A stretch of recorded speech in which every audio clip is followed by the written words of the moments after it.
here. I am excited for our time today. We have a nice small intimate group here, and we also record these, so we will have people watching this at a later time when they're not at work and all of that fun stuff. So let me just introduce myself, tell you a little bit about who I am and what I do. As you see from this picture, this is some of the most important stuff that I do. I'm a husband and a father of my wife Jen and 2 young sons. I'm also the director for Life Model Works, which is previously was called Shepherd's House.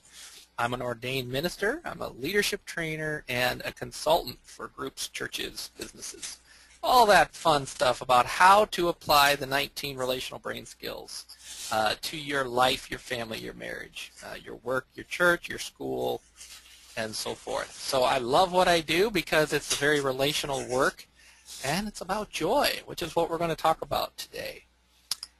So the JOYStreams, this is basically like a webinar where today I'm going to do a lot more teaching than I would on some of our other programs. We also have events called roundtables, which are actually much more interactive, and it's not so much of me passing on a lot of information. It's just a group of people talking about how to apply joy to their life. And so sometimes we have guests on these JOYStreams. Today I'm my own guest here. I'm going to just talk to you about Thrive and about joy and basically how to sustain joy. So we'll try to save some time at the end for questions because I have a lot of good content to go through today. I'm very excited about this. I've never really taught this stuff before because we're going to focus on sustaining joy. Normally we talk about starting joy. But today we're actually going to shift a little bit and look at how do I sustain joy. And that'll make a little more sense as we go along. But I'm glad that you're here. We're going to have some fun today. So I oversee this thing called Thrive. I don't know if you're familiar with this or not, but Thrive is basically training. It's hands-on training. We designed, Dr. Jim Wilder and I designed Thrive because people were reading this book called Living from the Heart Jesus Gave You, and they loved it. They said, this is great information. I've never looked at, at relationships this way, but how do I apply this to my life? How do I learn these skills? So Thrive was born out of that desire where people were just saying, hey, I want to learn these skills, both relationally with people, but also in my relationship with God. So what Thrive is it's 5 days of joy training, basically. It's hands-on training. You come with a bonded partner, a friend, a colleague, a coworker, prayer partner, spouse, somebody basically you have a relationship with already. And you learn these 19 skills that we'll talk a little bit about today. And these are all relational brain skills. And you also learn this thing we call Share Manual. Which is how do I live with that awareness of God being with me? And so this is like the top-notch leadership training. It's restorative because it's joy-based, and joy simply means we're glad to be together. And so it's where you come and learn these skills. And the nice thing about learning new skills is we learn new skills best in a state of joy. So in other words, when you come to Thrive, we don't try to make you anxious. We don't try to put you in hopeless despair. None of those conditions would be very helpful for learning a new skill. But an environment where people are actually glad to be together and they have the awareness of God being with them, those are conditions for learning new skills. Now, I used to be a track runner. I love to run. I don't run track anymore, although I do some jogging these days. But back in my grade school and high school days, which was quite a number of years ago, I ran the 100-meter, the 200-meter, and even the 400-meter relay where you've got the baton and you have to run really, really fast and pass that baton off to somebody else. So one of the most obvious lessons about running, particularly short distance here, was you've got to start strong. So as soon as they would fire that little cap gun at the starting line, you run as hard as you can run with the end in sight, which is that finish line. But basically, those who won the race, not only did they start strong, but they actually were able to finish well. And what I found in running was, you know what, it's easy to start strong. Anybody can start strong, right? The hard part's finishing well. And so how do I sustain that energy, sustain my speed over time, depending on how long that race is? Now, if I was trying to run a mile or 5 mile or a marathon, you know what? It's not so important to start strong. It's important to finish well. I have to pace myself. But I've been in ministry now going on 20 years, and one of the very obvious things that I'm discovering working with ministries and leaders is basically finishing well is much more complicated than starting strong. A lot of us start strong in our careers, with our marriages, with our families. You know, we build all this wonderful joy, but how do I sustain that joy over time? That's where we're going to go today, is this whole concept of how do we sustain joy. Because starting joy, honestly, is not that hard. It can be intimidating, particularly if I haven't had a lot of joy in my life. But I find, you know, starting joy really isn't that hard. You know, you can just experience some appreciation. You can remember appreciation on your own. You can share appreciation with other people. You can go to the grocery store and receive a compliment about a hat, an outfit, you know, something, your personality. Just somebody's face lights up, an unexpected surprise in your day, some gratitude, a smile, an unexpected smile as well, some hugs. You know, these things all are ways of starting joy, because joy is relational. So someone's face lights up to see you. And you know, I love going into places and conveying joy and just watching people respond. Sometimes they don't quite know what to do with it, but other times, you know, everybody is wired for joy. So joy is something that we all need, much like breathing. All right? So starting joy is not hard. I've worked with, you know, trauma survivors for nearly 20 years. And even under the worst conditions that I've experienced, I can still see people over time start some joy. It's doable for all of us, regardless of what our lives have been like. Now, sustaining joy is going to be another thing altogether. But Ed Corey, Jim Wilder, Sheila Sutton, and myself, we wrote a book on this very topic, How Do I Start Joy? And the fun thing about this book, it's got all this wonderful content, but it also, we focused on giving people Bible studies and exercises so that they can actually start building some joy in their groups. So every chapter has some exercises and assessments so that I can actually start measuring how is my joy.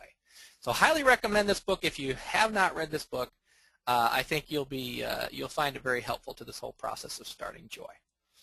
So, big question, the million-dollar question today. Once I start joy, how do I sustain it? You know, how do I sustain my joy for the long haul? What does that look like? So when I'm starting out my race, how do I continue to keep those joy levels high? Because what will happen is, when I fail to sustain my joy, then I easily become lost in resentment. You'll see resentment much like a weed popping up here, or pain starts to increase. Joy is what gives me strength to navigate pain that I feel, to manage what I feel. So an absence of joy means negative emotions and painful feelings begin to kind of take root and overwhelm me. Bitterness, very common. Someone who's very rigid, they're not flexible. You'll see often is very much a low joy issue. Addictions is a result, a catastrophic result of some low joy.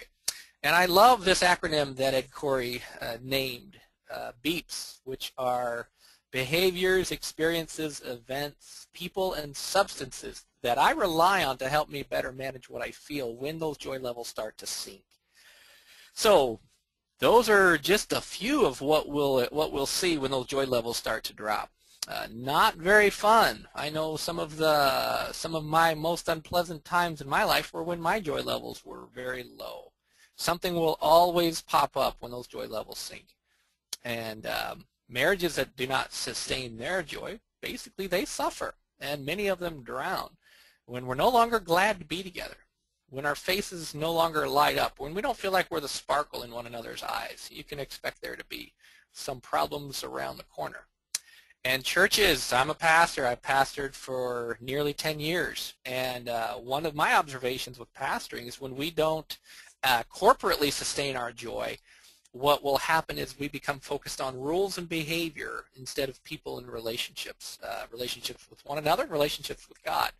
And so churches that get low joy, you can expect they become quite rigid, and problems become bigger than people. And that really is a big problem when our problems, our differences become larger than those relationships. Those are red flags, my friends, that we don't want to see because what happens is relationships start to wither. We're designed for relationships. It's just not good for man to be alone, and that doesn't mean we all have to be married, but we are designed, we are wired for interactive relationships with each other, and I'd say with God as well. So when low joy starts to set in, we'll see a lot of people justifying themselves. Again, part of the rigid lack of flexibility, we might say, is in I justify myself. I justify my mistakes. I defend my inequities, we might say, my deformities, the things about me that actually aren't life-giving, rather than humbly acknowledge them and work on those things. I'll just defend them. This is part of my turf, and I'm sorry that it bothers you, but this is just who I am. This is just the way that I am. I'm sorry that I scream at you, but you know what? You just got to deal with it, right? It's not fun to be on the receiving end of people who justify themselves. Churches lose their impact. You know, some will be very complacent, but what you'll see is comfort zones dominate how people relate, how people interact. Like everything's good as long as we're comfortable.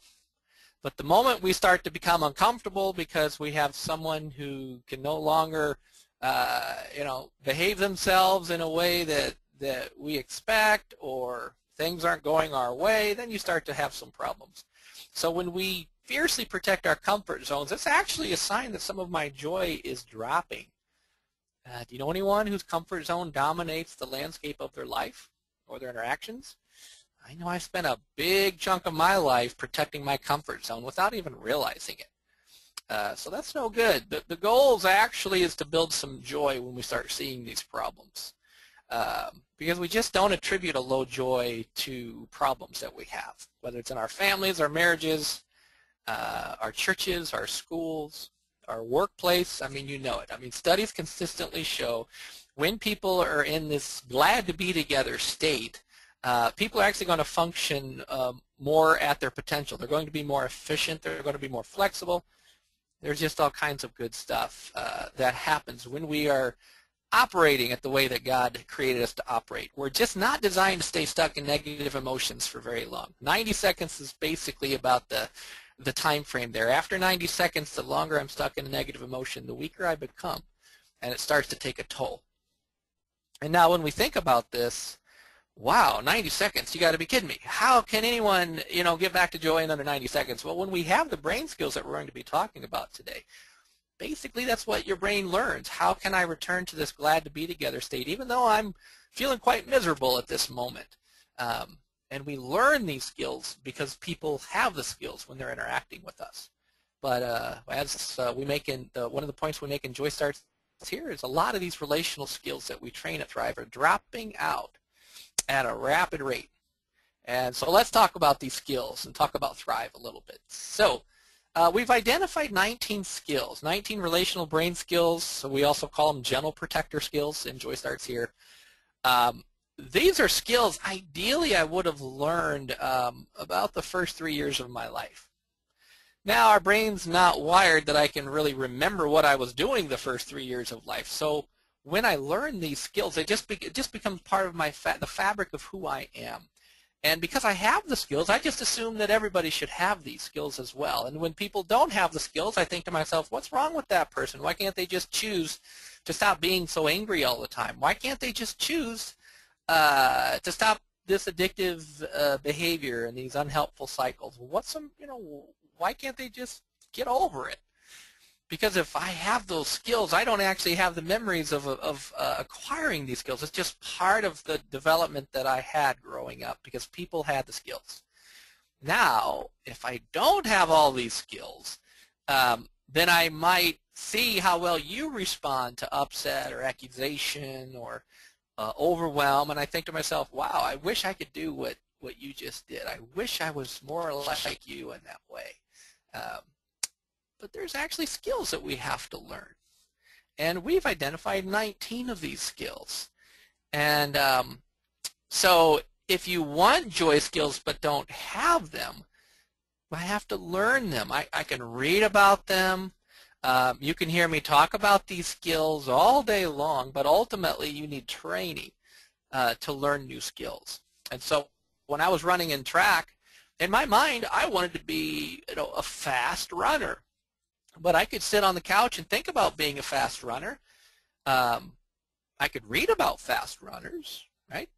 I could even watch fast runners on the television set.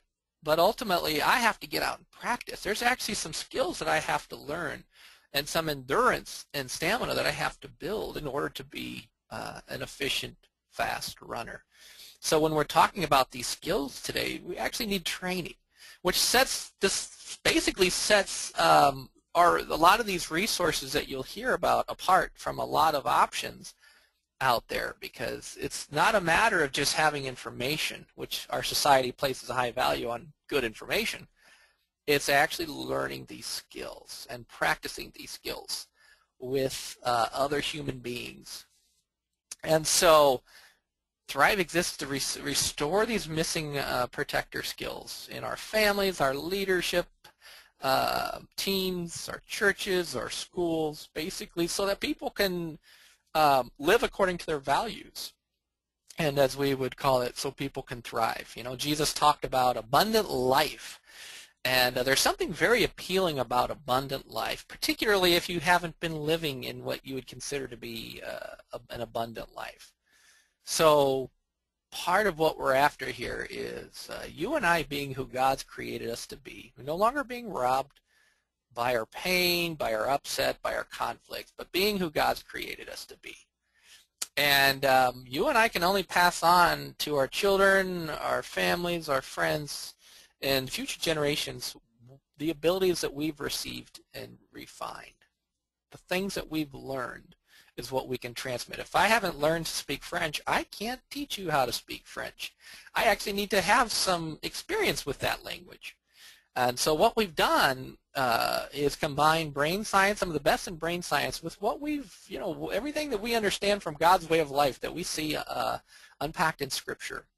And we've created this training. Literally every minute of Thrive is planned with joy and rest in mind and learning these skills. And this is how we change our generation.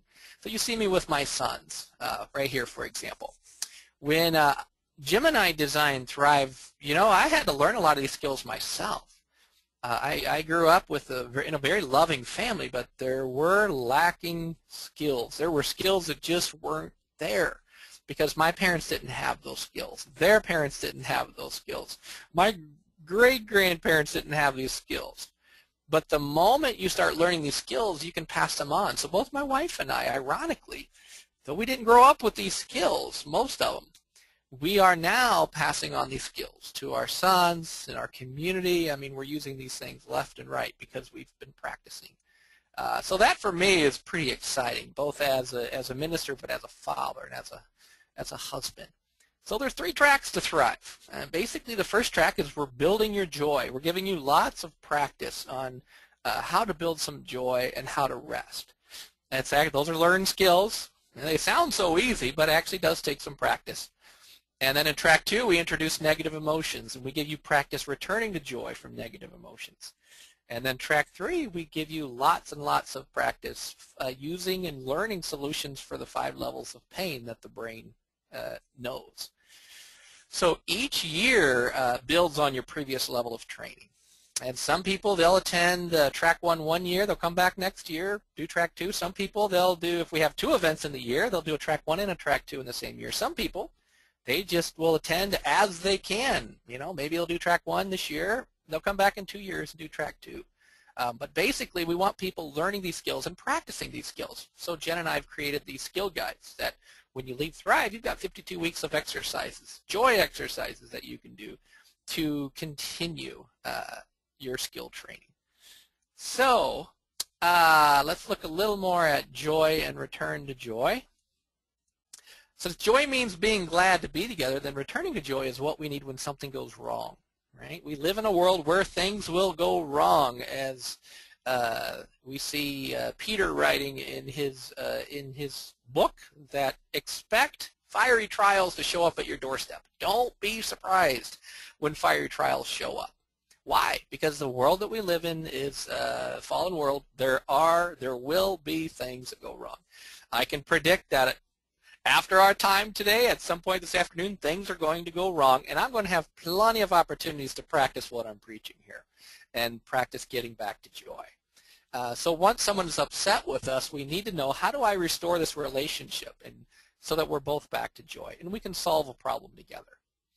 If I can't do that, then problems become bigger than my relationships. So one of the ways I learned to do this as an adult is I practice with people who have the skills. So if you have the return to joy skill from anger, and you know how to get back to joy from anger, and I don't, then anytime I'm with you and I watch how you do that, my brain is basically internalizing that and going, oh, that's how you do it. And so the next time I'm angry, I'll actually have an example in my brain that will help me know how to respond when I feel angry. And I remember when I was first learning some of these skills, I just thought, you got to be kidding me. I've never been able to do this, and I really have no idea how to do this. But as I would start practicing these skills and practicing with other people who had the skills, the most amazing things started to take place. I noticed that I wasn't stuck in my anger as long, or I wasn't smothered in my shame as long. I started to notice my recovery time was faster and faster and faster. And pretty soon people would say, wow, Chris, you handled that really well. How did you do that? I would have lost it with that person. I thought, well, I don't know how I did that. And it's one of the things that happens when you start learning these skills. Your brain says, I know what to do. And frequently, you just don't think about it. You do it. Otherwise, we'll just do what we've always done because our brain always uses the past to predict the future. So until we learn some of these new skills, we'll just do what we've always done, even if we don't like what we do. I frequently hear people, and I've said this to myself, say, wow, I'm becoming more like my parents every day. And that can be a good thing, and usually it's not always a good thing. But that's what happens. Our brain will pull up the files of how we've seen other people navigate conflicts and upsets, and we have to learn something new. We have to introduce some new files into our brain, so to speak. And so when you have the skill, you use the skill. There are no shortcuts. I wish there were shortcuts. Believe me, I do. I wish that I could show you a 3-minute video and you could learn all these 19 skills and life would be great. But that's just not how things work. I mean, I don't think it's any accident that Jesus spent, several years with the disciples before he left and left his spirit behind. Right? Very, very personal, interactive time of, the disciples would have watched Jesus under all kinds of conditions, when he was fatigued, when he's hungry, when he's accused, when he's angry, when he's sad, and those are the moments that we actually learn the most. So it is very much, there's just no shortcuts, unfortunately, as convenient as that would be. And so training is different. It's a different thing altogether than teaching. All right, but with that said, here's what I'm really wanting to get to today, and I've never taught this material before. I'm very excited to share this with you today. I've been working on a blog on this content, so you are the first to hear this information. I'm very excited to share this with you. We're going to talk about sustaining your joy, all right? Because one of the things that happens at Thrive, Thrive's a very high joy environment. People come to Thrive. They are like, they're on cloud 9. This is great. Wow, my life has been changed. I just want more of this. I don't want this week to end, people say. But the big question is, okay, now that I've built all of this wonderful joy, how do I keep this joy going when I go home? Because when I go home, that's where all my problems are waiting for me. They are just sitting there on the doorstep waiting for me to come home. So how do I sustain my joy? Because as I said, I think joy is pretty easy to start in the big picture. It does take some work, don't get me wrong, I'm not minimizing at all, but in the big picture I find people can start joy. But how do we sustain it? One of the things we have to look at is how do I thaw a low joy environment? All right, I live in the Midwest here, and we have some pretty cold winters. And so thankfully we have a home with insulation. And so when my furnace kicks on, when it's 0 degrees outside, my furnace kicks on and I have heat. And I'm grateful for that. Now if I had no insulation, let's just say drywall, you know what, that heat's not going to stay in my house. No matter how well that furnace works, the heat's just not going to stay in my house. I have to keep running that furnace, and it's just not going to be a very efficient plan, is it? So how do I thaw a low joy environment? We're going to look at that here today. We're going to look at that problem. How do I create community? Because a lot of the times people say, hey, you know what, I want to build joy, but I have no one to build joy with. That's a real problem. What do I do with that? Or how do I deal with distraction? You know, I've got my Facebook and Twitter, and I've got my phone and my computer. I've got movies to watch. I've got television shows every night. Come on, how am I supposed to build joy when I've got too much stuff going on here? Now I'm being a little sarcastic here, but these are real things, right? These are real things that hinder us. Some of these distractions are good. I have a 4-year-old and a 2-year-old, and I love these two little guys. But you know, how do I, at the end of the day, when my wife and I are exhausted, how do we sustain our joy? Right? What would that look like under those kinds of conditions, or whatever conditions you have in your home? How do you do that? How does this joy translate under those conditions? And how do I engage my brain's approach system? My brain actually has a system that's in charge of how well I can stay engaged with you and approach you and build some joy. We'll look at that, because if that part of the brain's not working, I'm going to have a hard time sustaining joy. And then there's this other system in our brain that is in charge of reading things. How do I magnify this part of the brain that helps me really be able to engage interactively with you and be able to interpret what I see on your face and be able to have these mutually satisfying interactions? Because if I can't do that, it's going to be hard to build joy. And how do I deal with a disruption in the meaning-making system of my brain? Now, this is another system we're going to briefly look at today. And one of the things that happens is when I can't interpret events and make sense out of events, then what happens is I don't process events very well. And my life becomes sort of fragmented. We'll look at that a little more here. And how do I engage the executive system of my brain? This is a part of my brain that runs the whole show. And if there's a problem here, there's going to be a problem elsewhere, which is expressed relationally.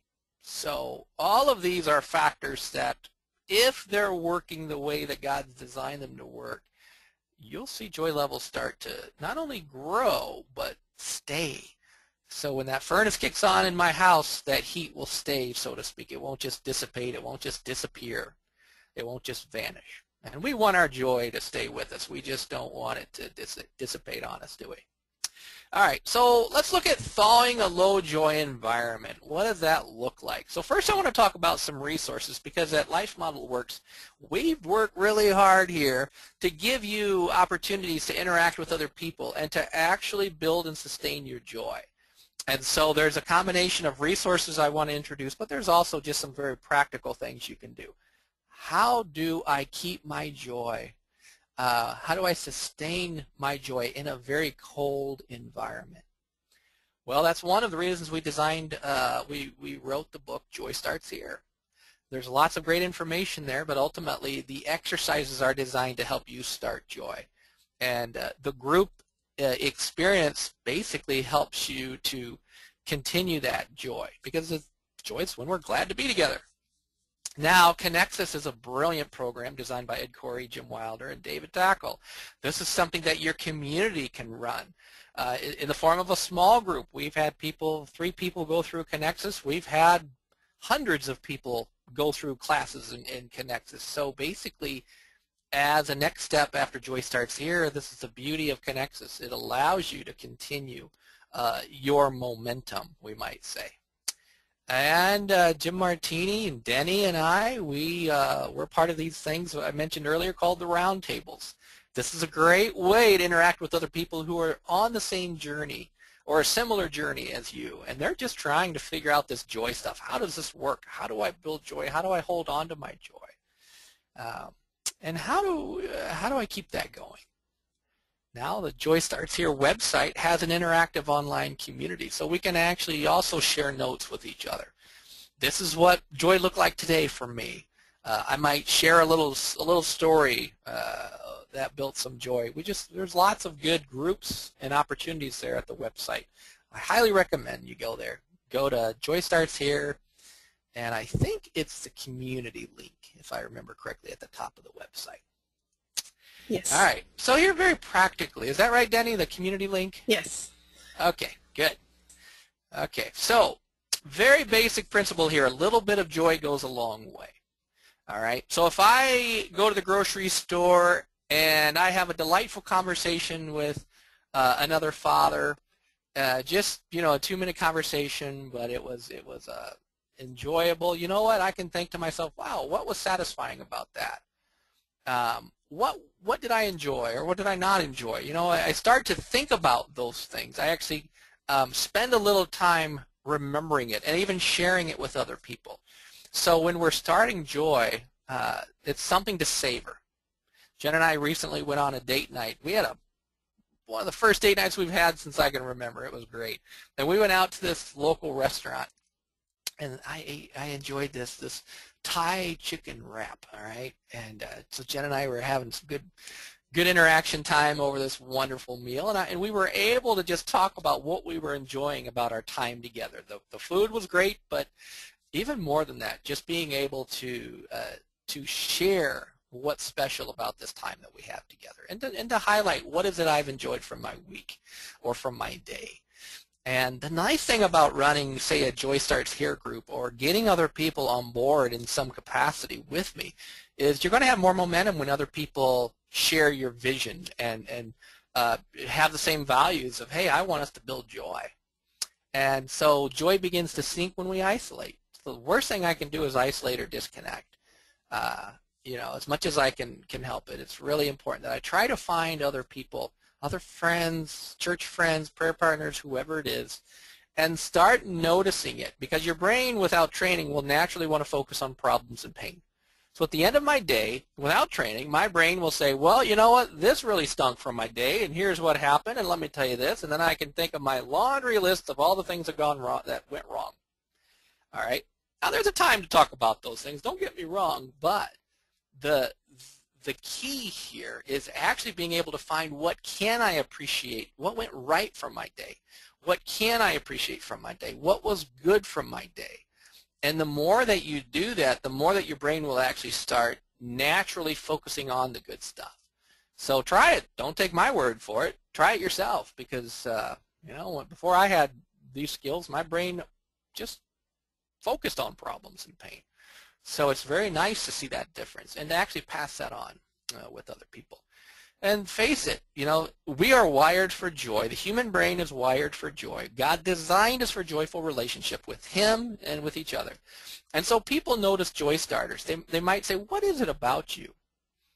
I don't know why you're so happy, right? Now there's a big difference between joy and being happy, but people don't necessarily know what it is about you. They just know, wow, I like being around you, all right? And so that's a good way, you know, part of our testimony is just living what we preach, and then inviting other people to participate on this journey, and even find some opportunities like the Joy Starts Here, Connects Us, or maybe a group Coming to Thrive, where you can actually just further your training, we might say. So how do I create community? I love the analogy that Ed Corey and Jim Weiler use in the belonging module of Connexus is, you know, how do I create belonging? What does that look like? Because without training, we'll naturally create rejection around us. So how do I learn to create some belonging? And as I say here, how do I create some community? You and I are the ones to start joy and to sustain joy. If I wait for somebody else just to drop a joy bucket into my lap, and you know, that's always good to pray about those things, but honestly, we are the ones to start joy. If I just wait for other people to do it, I'm just probably going to be disillusioned. So we are designed for joy. We're the ones to start joy. Whether I'm weak or strong doesn't matter. We can all start joy. It just takes some other people to walk with us. It just takes some practice. But we're wired for joy. So winning people with joy does fit with our design. And find two friends. If we can find two friends, they'll just start meeting for some joy exercises. You know, that's the start.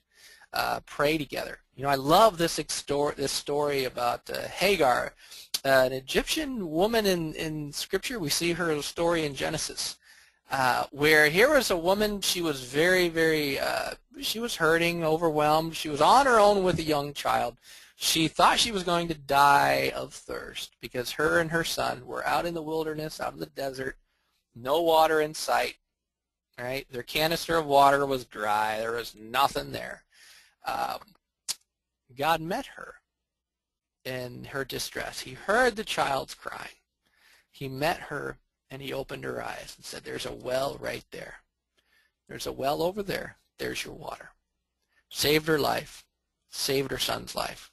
So unless we actually start talking to God about these things, we don't know what resources are around us. We don't see those wells of water. We actually have to say, Lord, how do I create belonging? Help me to have those opportunities and to start practicing creating belonging, which is hard and intimidating, particularly when we've felt rejected. It can be scary.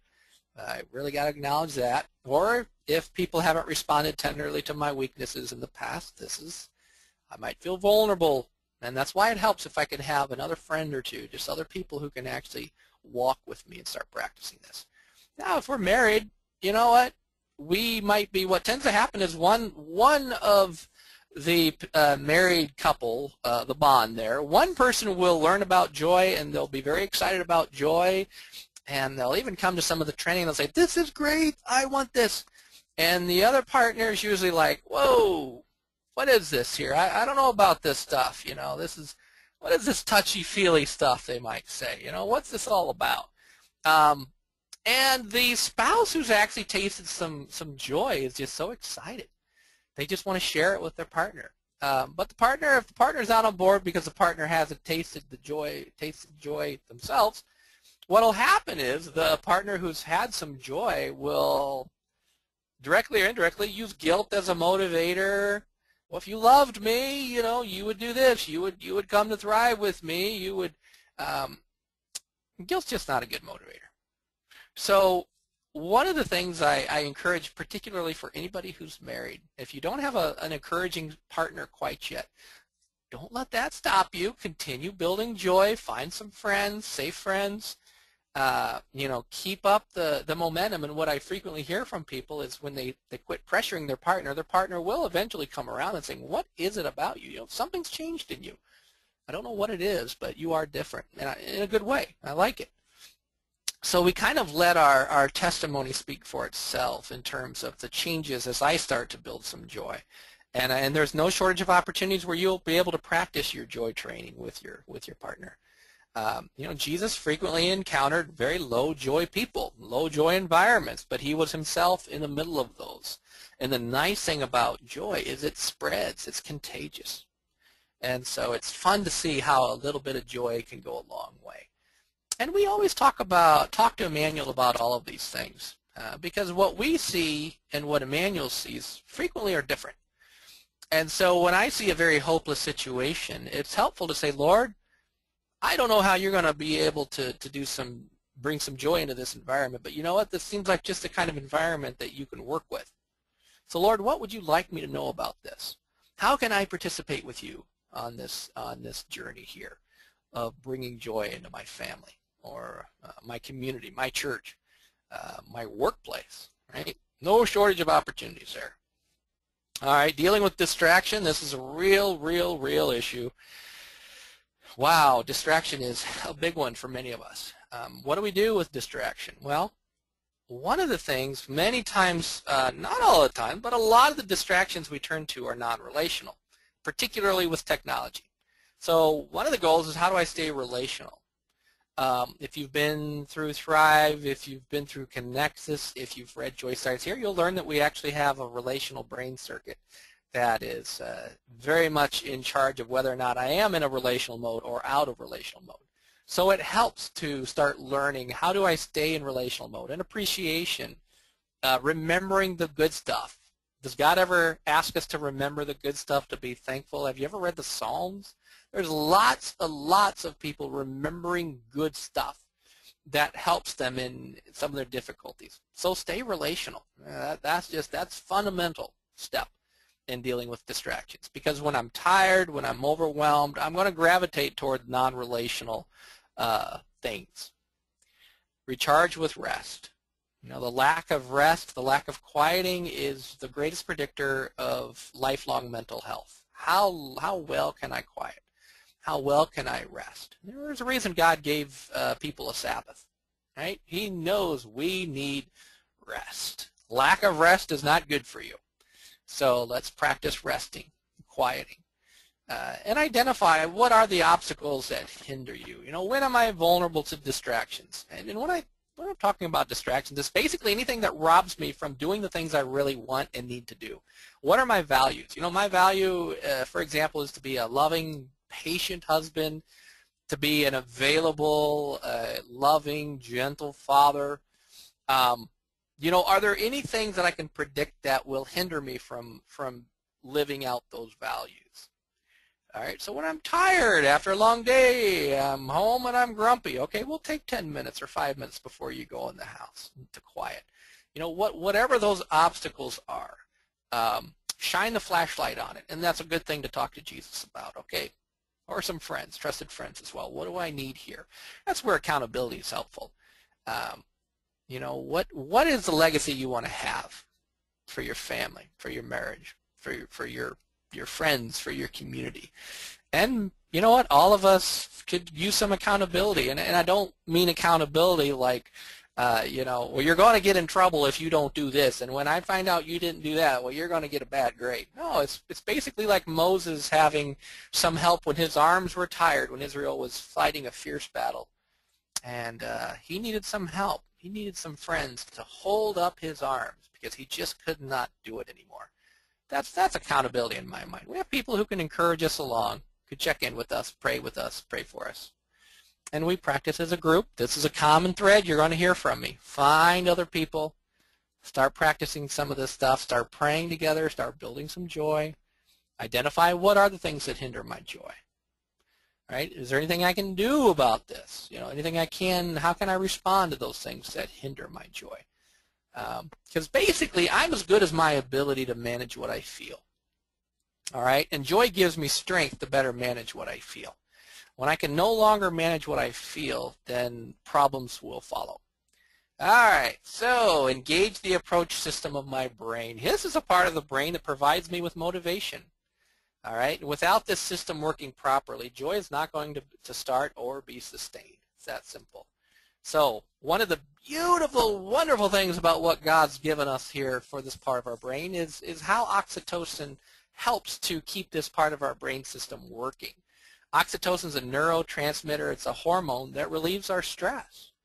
Oxytocin lowers blood pressure. It reduces cortisol, which is the stress hormone. You know, cortisol is good for short times, but too much cortisol can have a negative effect in various ways on our body and our brain. Oxytocin improves digestion, calms the fight or flight structure in your brain, what's called the amygdala. All right. And oxytocin is what's also called an anxiolytic, which is a natural anxiety reducer.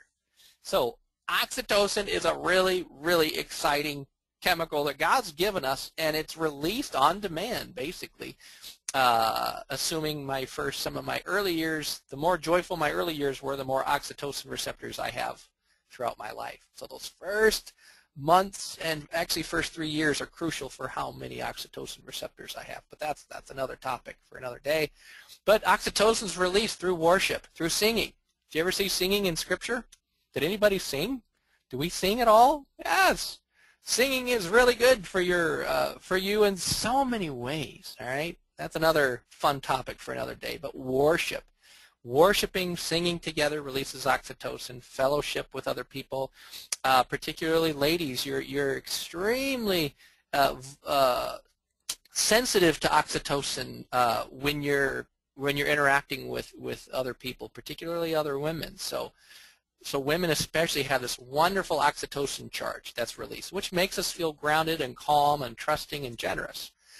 Safe touch, all right? Usually about 10 minutes of even hugs or holding. 10 minutes for married couples, safe, obviously safe environment, but 10 minutes of skin-to-skin contact significantly increases oxytocin.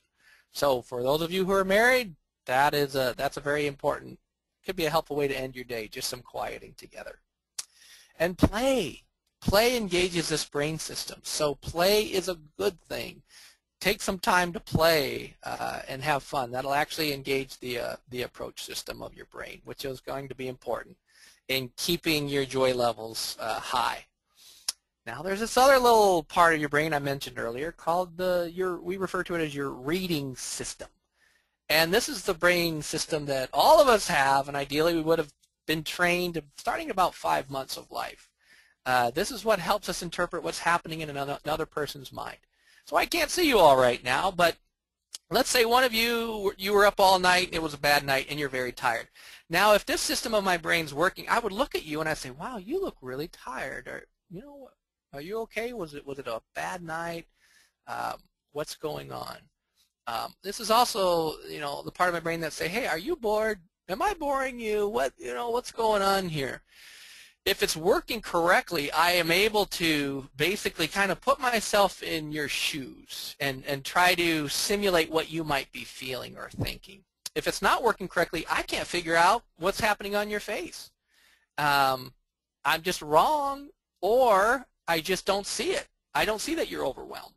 I don't see that you're struggling. I don't pick up those cues, which kind of leaves you feeling maybe hurt or just very disconnected, or obviously you're not probably going to want to get close to me because I'm not picking up on those cues. So I can understand your perspective when this part of the brain's working. We also think about empathy. Empathy comes out of this, some of this brain system. Well, so when it's offline, we just feel disconnected. I'm probably overwhelming you in some way. I'm not tracking you very well, what you're saying, where you're going. There's going to be a lot of misunderstandings, or you're going to feel run over by me. You ever felt run over by somebody who's just pushing an agenda?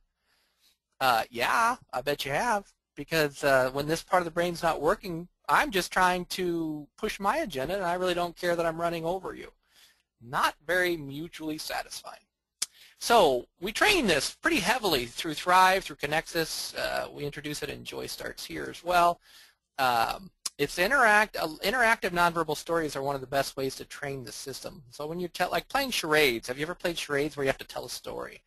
There's actually, I don't remember the name of the show, but there is a television show where you always have some movie stars and then some stranger who's not a movie star on the team, and they have to basically kind of try to figure out different things. Well, they use words in a lot of them, I believe. But that's also when we try to convey something non-verbally.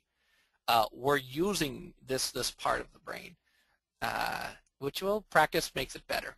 And so one of the ways we improve it besides stories is we just update this system in our brain by asking questions. You don't look well. Are you okay? You look tired. Are you tired? We're trying to update our mind with what I see. So I would ask you. I would check that out, because my brain says, oh, she's tired. Oh, she's bored. But I don't know unless I ask you. And you might say, well, actually, I am tired. Or you might say, no, actually, I'm full. Or actually, I'm sick. I'm not feeling well.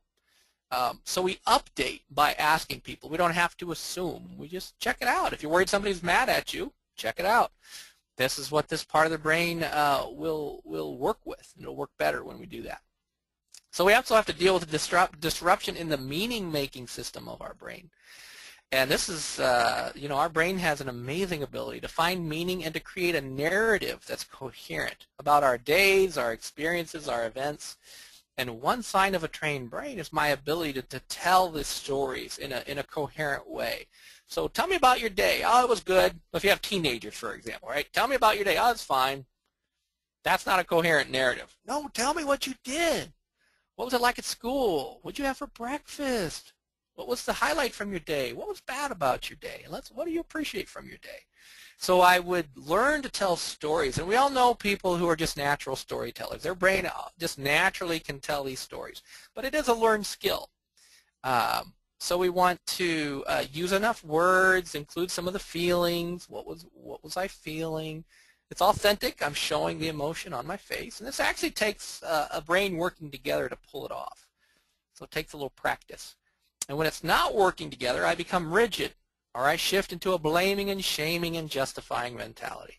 Flexibility is gone. Flexibility is in Hawaii somewhere, sitting on the beach. It's not here with me. The mentality is it's me against the world, and everything's either black or white. All right? So trying to resolve disputes and conflicts when somebody's in this kind of a very non-relational moment is not going to be fun or easy. And so sometimes it's a result of traumas that need to be resolved, that I need to improve the system. A lot of times it's just learning to practice these stories, which is a great joy-building activity. Tell stories, share stories, give feedback. How did I do on this story? Did I convey the joy that I was feeling? Stories are just a fundamental part of the training that we offer because they're so good at not only transmitting new skills, but it's a great way for me to build some joy and to sustain my joy. So practice your stories. Tell somebody about your day, or highlight of your day. And the executive system of our brain, which is another system, is basically this is the last part of our brain to fully mature. Usually the early 20s is when this part of the brain actually is in fully bloomed, we might say. And this is a part of the brain that really super duper needs training, particularly when there's early life trauma and adversity. So this is a part of the brain that regulates my emotions, helps me be able to manage what I feel and calm down when I'm upset. And it helps me to mutually regulate our feelings so I can also stay connected with you as we quiet our upset. Otherwise I'll disconnect or I'll blame and shame and do some of those non-relational, unhelpful things. So this is a part of my brain when it's working. It keeps me internally synchronized, which means I'm externally synchronized. I'm able to be myself and not feel so overwhelmed. Have you ever tried to go to sleep and your mind just won't stop? Yeah, that's a sign the executive system's not fully doing what it needs to do in that particular moment because my mind won't stop. I'm anxious. I just keep going over and over, and I'm stuck. It's like something's not fully processed here. And so this is the part of our brain that calms our emotions, helps us repair ruptures. We remember what's important in a moment. Instead of getting caught up with the problems become bigger than the relationships. We learn from experience with this part of the brain. We live according to our values, our faith, our commitments. We control our impulses and our cravings. We think through and we can even simulate consequences. So if I do this, here's what I can expect. If I say this to you, here's what I can predict, good or bad. And I can weigh negative outcomes. So there's times with my wife, I'm very thankful for this part of my brain. I think through before I might say something because I know how she might hear it. She might, how it's going to be received. If it's not working, I'll just blurt out whatever's in my mind without thinking about it. And that's no fun. So without it working, we can't really change behaviors or opinions very easily. And so we can practice reflection. Try to, in your mind, mentally redo a situation that was difficult for you. What would I do differently? You ever heard of the concept of the slogan that used to be out there, what would Jesus do? It's actually relying on this part of the brain to think through, wow, how would Jesus handle this? And it lets us practice changing viewpoints, and it helps us to quiet in good and bad times. So if you would like to learn how to do this stuff more, Thrive is around the corner. We have Thrive this summer, the 18th of July, the 14th through the 18th of July, here in East Peoria. 3 training tracks. Registration was supposed to close tomorrow. We decided to extend it. You're the first to know. We're extending it till sometime next week. I don't even think we've set the date because Jim Wilder is going to be with us at this event. And Jim hasn't been able to be with us at a Thrive in a very long time. So we're excited to have Jim with us. He's going to be around interacting and meeting people. So I'd love to see you there. We just set dates for next summer in Michigan, Grand Rapids, July 27th through the 31st. Would love to see you. If you can't make this July, join us in Michigan, beautiful Michigan, for next summer. You can learn more information at joystartshere.com or thrivetoday.org. Just a few quick thoughts here, since I'm running out of time. I want to recommend everybody send a leadership couple to Thrive. If you are involved in a community or church, if you can't make it, do what you can to try to get somebody from your community to come and learn these skills. People who run Connexus, we invite you. We'd love to have you at Thrive. But my recommendation, above all, is start with Joy Starts Here. Run the study, build some joy, follow up with Connexus, get Connexus going in your community. You can learn more about Connexus at joystartshere.com. Good stuff all the way around. If you want to learn more about joy, we're going to have roundtables coming up on the 17th of June, which is, what is that, next week already, next Tuesday at 3 p.m. Eastern Time, and then July 1st. And you can join either one. We call them East Coast and West Coast, but feel free to jump in at whatever one works with your schedule. And Jim has a really good gym talk on volume 9 of the Gym Talks, which are MP3s with lots of great teaching on finishing well. Highly recommend that if that concept appeals to you. And so we've got lots of practical ways. I know our time is over, but I did want to at least give a couple minutes in case anybody had a question. You just drank from a fire hose, and I'm sorry, you just got a lot of information thrown at you. But my hope in doing this is that at least sparks some thoughts for you, or some new thoughts about what things that you can do to start joy and to sustain your joy. And some of this is very practical. I also tried to give you some very helpful resources that you can use. Anybody have a question before we end? Did something spark a thought or a question that you'd like a little more on? I'd love to give you the opportunity before we go our ways here. Well, somebody was eager about Thrive, wondering if you'll ever bring Thrive to the Dallas-Fort Worth area. Glad you asked. Actually, there's a chance. We haven't confirmed it. We're waiting till after this July to see what the interest looks like. But there's a strong chance we're going to do a Thrive in Austin, Texas next year. Oh. If we do it, it would be in the spring, probably February, March. I think it's February is actually what we're looking at. Okay. It's not confirmed, so I don't want to get your hopes up too much. But we are looking at that possibility pretty strongly. We're also possibly, if anyone's married for that area, we're looking to possibly do a Joy Rekindled marriage weekend down in Austin as well. There is one scheduled in Plains, Texas, actually, for this fall. You can learn more about that on the Joy Starts Here or the Thrive Today website. Yeah. That was the only question that was typed in earlier, but if anybody wants to raise their hand, I can unmute them. We technically are out of time, but we are okay to stay late a little bit. I did want to encourage you guys. There was a lot of information, and a lot of it was new, and it has been recorded, so you can re-listen to it and slow it down and take notes if you want to. Process it in. That's a lot of information. Mm-hmm. Lord willing, we'll have a blog coming out fairly soon on some of this information. We're hoping, actually, we're planning on this topic being our official applications event next year, which we call the annual gathering now. This will be the topic for our annual gathering next year. How do we sustain joy? Okay. So, so some of this stuff will be unpacked with presenters and all kinds of fun exercises and stuff. Yeah. Oh, okay. Person who asked a question just left, so I will contact them offline, and I guess that's it for today. So it's a little after 1 o'clock here on the East Coast, so you guys have a great afternoon. Go out there and spread some joy. Yes. Thank you, Danny. Thank you, everybody, for being with us.